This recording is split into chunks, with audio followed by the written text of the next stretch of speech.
think the cool thing about digital QC is that, we've been doing QC forever, and we talked about a new way to bring it to the table for CMs that may not be doing QC. I think it's a really, really powerful tool for component manufacturers. The data that we're going to collect is going to be awesome. It's going to provide a lot of help to not only our own business, but people like yourself that may have to go out and help us in the field with problems. It's going to revolutionize the way our industry functions with QC and QA, don't you think?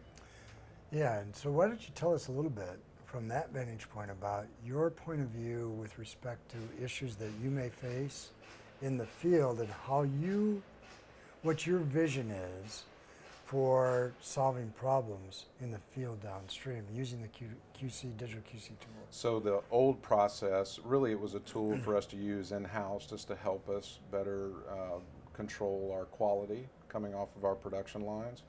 And then most recently I had a friend who had some trouble in the field, had some problems with the scrutinization of their product. And once it happens to you, you get really concerned about it. So it hadn't happened to us, and so it was something that I wasn't really too concerned about at first. We just knew that we were trying to build a better product in-house. Then we had an issue.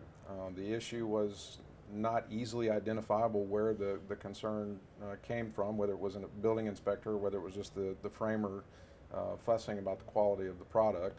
And so when we went down to take a look at what was going on, we understood right away that we had a plate embedment issue, and we don't build trusses that way. And so I'm very passionate about QC in our plant. I think that it was an eye-opener, and I really, I called you right away and said, look, we need help with this. I've got to have a tool to prove that we know what we're doing. We're highly intelligent people. We're not just guys swinging a hammer. We're building a very intricate product for our customers. There's a lot of knowledge there. We want the world to know that we know what we're doing, and certainly wanted to articulate that to my customer, but I had nothing. And so this is a tool that I can use to prove that, hey, when it came off of my assembly line, everything was fine. When it was loaded on my truck, everything was fine. And when I delivered it to your job site, it looked great, no problems. So what happened after title transfer that caused this issue? And so that was kind of the start, not only of my problem, but the other issue that I described with my buddy. So do you think, just taking that the one next step further, if you have data, rock solid data, how do you feel like that will help you have an easier discussion with the back charge point of view that often exists in the marketplace? Well, I learned that from listening to you for over 20 years. Put the facts on the table, right? So the data is so critical. You love data.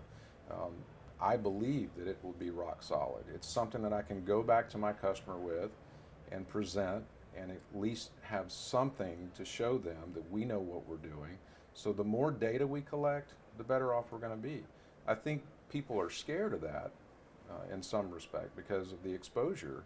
But I like the exposure. I want to know if a piece of equipment is not operating correctly, if maybe we have a new guy on a line that doesn't know how to build the truss correctly. So I think that it causes us to be better.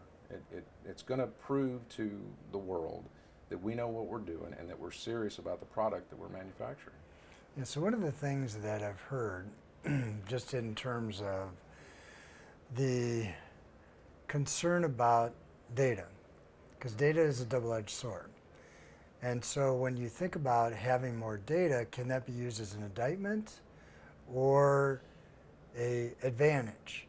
And certainly the indictment piece, from a manufacturing plant perspective, and I'm going to ask a question, it's kind of a long question, but from a manufacturing point of view, the indictment would be not doing the continuous improvement, not making a correction.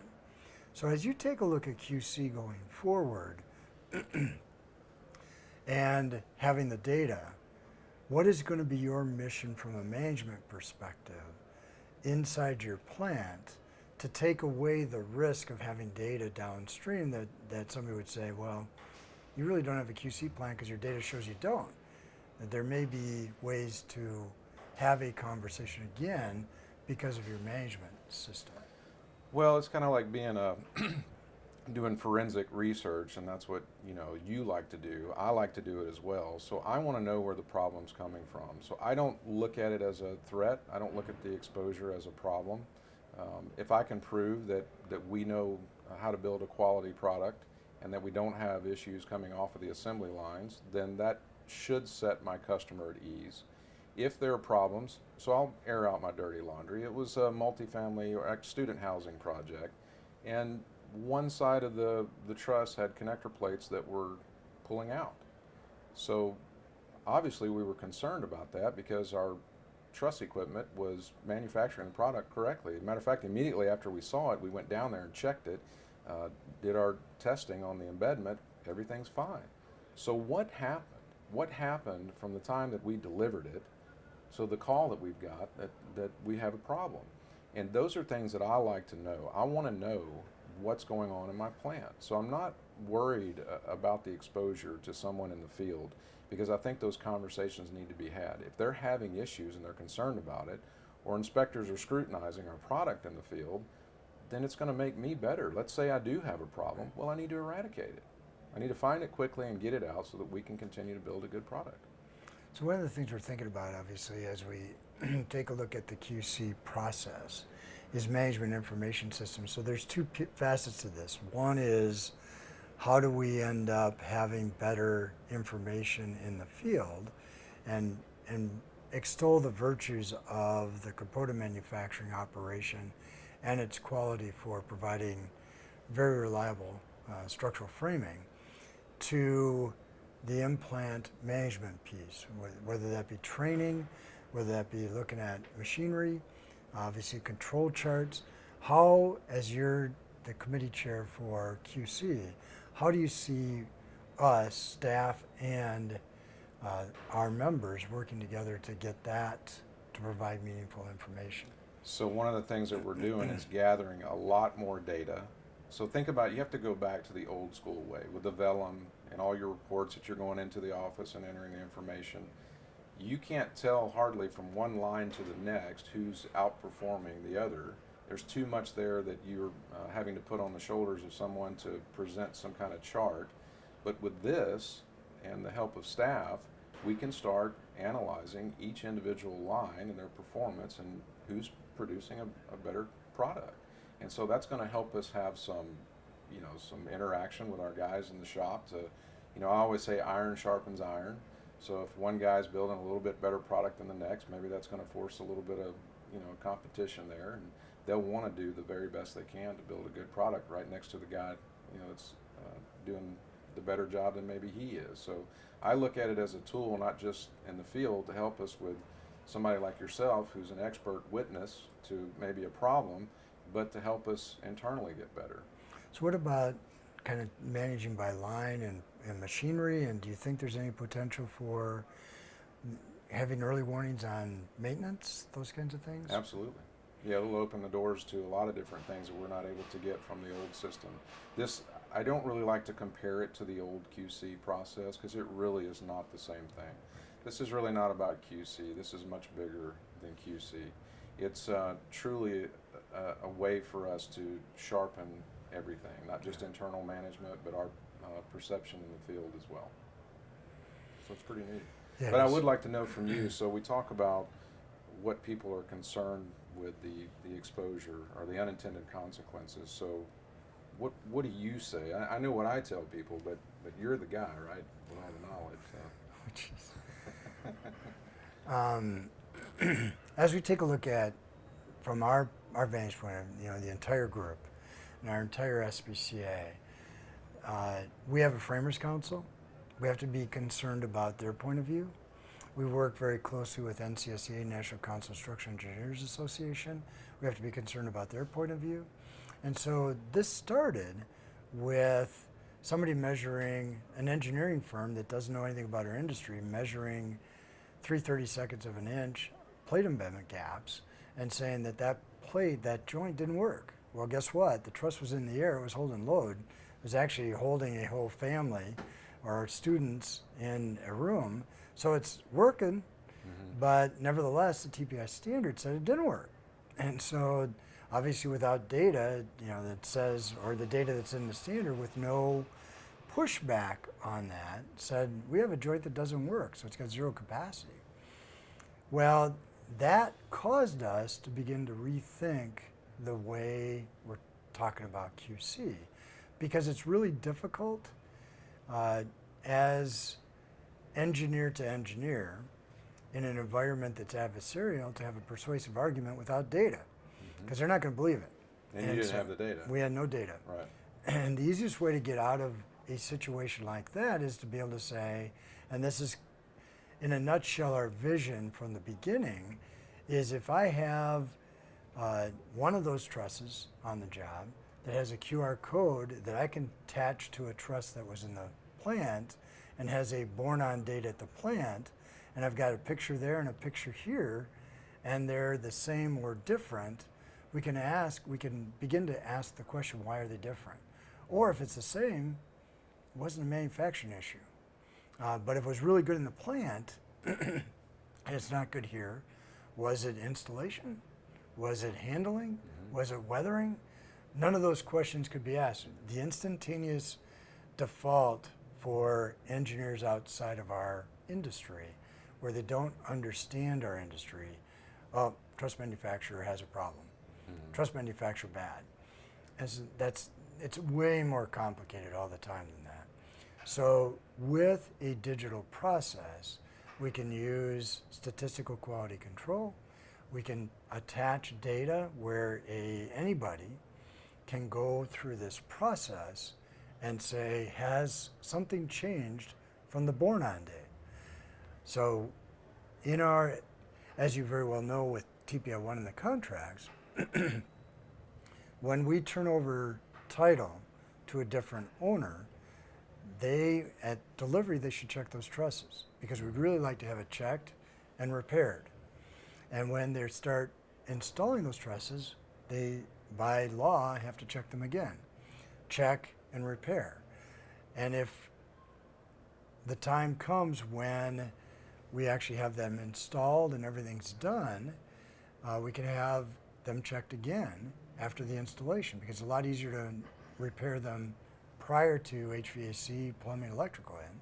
So it's going to help us too with, we constantly get back charges from customers because they feel like it's our responsibility to take care of that. Don't you think it's going to solve that for us too, or at least help, right? Well, it's back to what you said earlier. It's a way to have data that says who's responsible for the change. And with responsibility comes accountability, right, so that you can end up saying, at least have the debate. It may not solve the back charge, but at least right now, the answer is, well, I'm buying it, you're the bad guy, you pay it, and that's all the discussion there is. This allows the discussion to be unemotional, saying, well, take a look. At the manufacturing operation, we had a great plate. We don't now. What happened between then and now? And you may end up seeing, one of the things we've seen when we do forensic analysis is you start looking at the pictures, because that's really all you have, and you can see changes. And you may see a scratch on a web, and all of a sudden you take a look at the plate and the plate's moved. Well, that wasn't a manufacturing scratch. That was a scratch in the field. And so now we can have a discussion about that, because it gives you some real tangible evidence to talk about. So all the way through this process, from framer or from the owner to the installer to even the building official, we have a golden opportunity to have SBCA, SBCRI become the vehicle that expresses our industry's desire to have a quality product. We've had a lot of good sessions with Digital QC. Some of the pushback, maybe a couple of questions that people had today were, how are you guys planning on looking at every single joint? And so kind of give me your thoughts too on that, because I have an explanation that I felt like was pretty good, but I want to hear your thoughts on it too. Well, as we go down the path, we had this discussion years ago with anti-TPI 1. So the academic side says we need statistical quality control. So that can be really, really extensive in terms of amount of data.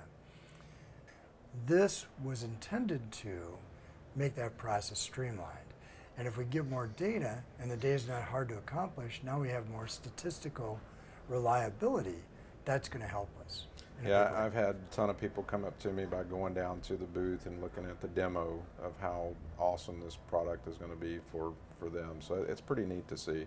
You know, just the ease of use is going to be something that guys that are using the QC program now can really benefit from. But again, I don't necessarily know that I always pitch it that way, that it's going to cause you to be a lot more efficient with QC, but it sure is going to gather a lot more data. So I'm excited about it. I think it's going to be really great. Well, I think you mentioned, and I would like your perspective, with in your plant with your son doing QC and the group down there doing QC, you've gotten familiar with it. Because the one thing I think that you've said often, it's a balance. I mean, it's clear, and you may want to go through the process of starting from the design out to the plant, getting all the information, the vellum, all of that, to the one thing that the thought process we have is more data. Mm-hmm. Because more data allows us to have a different discussion. I mean, it's a little bit difficult to go back to the field discussion that we had.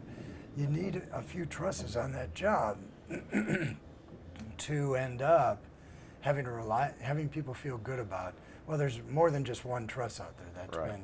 So one of the misconceptions is that, I heard it early on when we started talking about this. Somebody kind of walked past me in the hall and said, well, we're doing QC now, so maybe I can go to a part-time QC guy. That's not really the intent. It's a lot easier. So you talk about the old days where we had to go out and fill out, do the check and then come inside the office and put it in the system. This is a lot easier to do, but what we're really after is for them to continue to fill their day full of QC and give us all the data that they possibly can. But the process that we were using before was a lot harder. So I don't necessarily see it as a means to cut your QC guys' time down, but it certainly is going to make it a lot easier. So the tablet concept is awesome. Everybody uses a tablet and a smartphone now. So it's going to make it to where I think that they get excited about what they do. How many people get excited about filling out a form and then carrying it into the office and doing data entry? Well, it's slick. They just take the tablet out and it's hooked to the internet, and you just take a picture of the joint and understand whether it passes or fails, and there's a lot of information there that can be quickly gathered. And so that's what it's doing for us, is it's an eye-opener to our entire group that we're going to be collecting all this data, so I need you to build a good trust, because either way we're going to see it. So do me a favor and take me through kind of what QC was 2 years ago for you, a day in the life of QC, to a day in the life of QC today. Well, QC today is a lot different because we're having to learn the new system. We're in alpha testing, and the buzzword is big everywhere. It's big in our office, it's big here at BCMC, but I think back in the old days, and even just 2 years ago, you would see a mountain of paperwork sitting on somebody's desk. So here's a problem that we had. They would go out there and do their inspection and gather all this data, and it would sit on someone's desk and not get entered into the system. So I'd have somebody from your office calling and fussing, saying, we don't have the information, I need it entered. So this, eradicates that problem. But now if I look at it, I actually have excitement. I can remember back in the day when I chaired the QC committee years ago, we'd have 5 or 10 people show up in the room. Now I have people excited about it, so it is cool. So it's fun.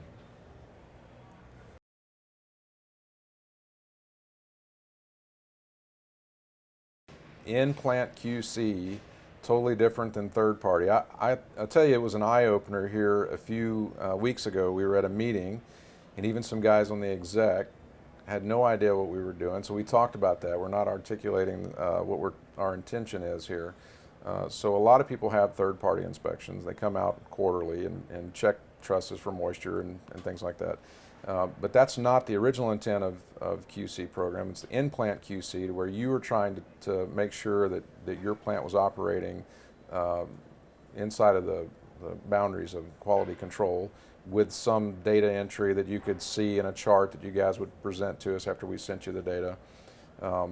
The third party is interesting because there's a change there too, right? Right. So like your take on how that's kind of working for you, but Well, the third-party inspection process, so from our QC committee perspective, obviously in the change with TPI and having the third-party inspection process being managed effectively by SBCA and SBCI and certified to do so, one of the things that happens, what's really cool, is we can take all of our historical knowledge, our historical process, transfer that to the new process, and now have the third-party inspection use the same identical format, the same identical approach, and that's like benchmarking. We can see if the third party is getting the same answers as the plant, or the plant's getting the same answers as the third party. Which one, if there's different answers, which one is do we need to be taking a look at, and making sure that we've got continuous improvement in either of those, because they should be fairly similar. And so if we do a control chart, we ought to be able to see the similarities and differences between in-plant and third party, and make whatever corrections we want to make. well, think about it like this too. Everybody was third party inspected, right? And so we were talking about how could we differentiate our business from the next guy down the road. Well, those of us that used in-plant QC, we felt like we were definitely doing better in that area with quality in the field, but we still didn't have any real data to back that up. And so when you tried to go pitch it, most everybody came back with, well, we're inspected too. You know, we have QC too. And what they were referring to is they were inspected by a third party. So that was a hard one to pitch. But now I'm going to have a tool that I can go to my customer and prove that with joining forces with SBCA, I have something that I can prove to you that we're taking this serious. And I have all the data. And if you'd like to look at it, I'll be happy to share it with you. Whereas before, it was a little difficult to do. So I'm going to take one thing that you know very well, SCORE program. And we'd intended with the SCORE program to have a differentiator in the market for plants that did SCORE and plants that didn't do SCORE. In this particular case, one of the visions that our entire exec group, our entire membership that's involved in this has, is to take and end up providing the ability to have SBCA's brand and SBCRI's brand in a system that's used in the field, that the hope is, in a positive way, that it's easy to use, it's solving problems, it's eliminating pain points, but it's also making everyone aware that if you're not using the SBCA, SBCRI system, you're not producing a good quality truss, Right. and it's not as easy to manage, and you really need to be using the memberships program, which has, I think, some value, because the value really is all the parts that we've talked about previously, but certainly that's a key ability to differentiate that we never had with SCORE. And you may want to talk a little bit about that thought process from the past. Well, my vision is, think about it like this. These guys that are in the field, these inspectors, these mysterious inspectors that show up and want to look at tooth embedment. So let's say they now have a tablet and they're able to look at the same control joint that we've got data on. Right. And that conversation goes back and forth. Well, think about your customer. If you have a rock solid component manufacturer that's using a system that takes care of all that down to his inspector, then he may not want to do business with anybody else that doesn't have that same program in place. SCORE was really hard to sell because it was a differentiator, but there were so many moving parts and pieces to it to really gain the SCORE street cred, I guess is what you would call it. But once you were certified in SCORE, it was really hard for a customer to understand what you were doing. It's really hard to quantify that. This is different. This is something that we recognize that there's a problem in the field, that people are starting to scrutinize our product. Like you say, they think that it's bad maybe if the quality doesn't look quite right. So this not only gives us a distinguishing factor to our customers, but it's a tool that we can use to prove that we're doing the right thing. So it's got two purposes, in my opinion. But like I said, that's my vision, is that it gets out there. It's being used as a way for us to sell ourselves to our customer that truly tells that customer that we're making every effort possible to build a quality product.